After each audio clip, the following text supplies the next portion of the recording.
साधना की कमी।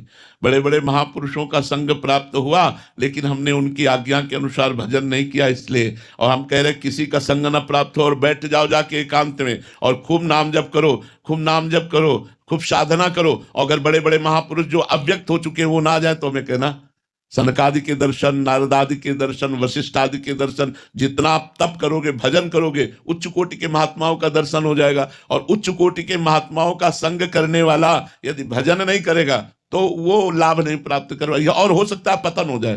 तो जरूरी नहीं है कि आप महापुरुषों का संग कर रहे हैं तो आपकी चेतना दिव्य लोक में ही जाएगी।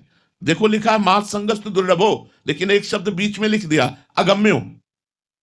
अगम्य क्यों लिखा? यही महापुरुषों की यदि आज्ञा का पालन करते हो तो अमोघश्च, अगला शब्द लिखा है, देवर्षि नारद जी ने लिखा है, महत्संगस्तु दुर्लभो अगम्यो अमोघश्च।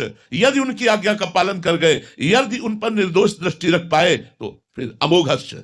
और जो वो आज्ञा कर रहे हैं बस वैसे चले जाओ तो दिव्य दिव्य महापुरुषों के दर्शन, दिव्य दिव्य महापुरुषों के उपदेश, दिव्य महापुरुषों की कृपा, सबकी कृपा मिल जाएगी। बस भजन में लग जाओ, डट के भजन करो। ऐसा कभी मत सोचो कि किसी संत महात्मा के आशीर्वाद से मायामल का नाश हो जाएगा। नहीं, संत महात्मा का आशीर्वाद वही जो वो आज्ञा कर रहे हैं, जो नाम दे रहे हैं, जो मंत्र दे रहे हैं, जो उपासना दे रहे हैं, उसमें लगो, वो तुम्हारी मायामल का नाश कर देगा। नहीं, बड़े बड़े सिद्धों के पास भी दीपक तले अंधेला देखा गया।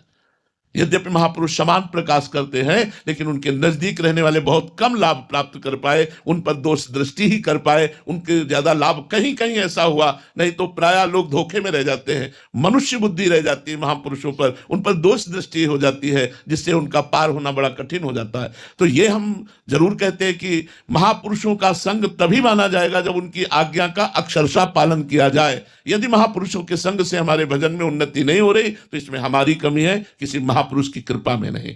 दिव्य दिव्य चेतनाएं आपसे स्वप्न में मिलने लगेंगी, आप करके तो देखो भजन। बड़े बड़े महापुरुष प्रगट ऐसे दर्शन देने लगते हैं जब आपका भजन उस कोटि का हो जाता है। समझ पा रहे हैं आप?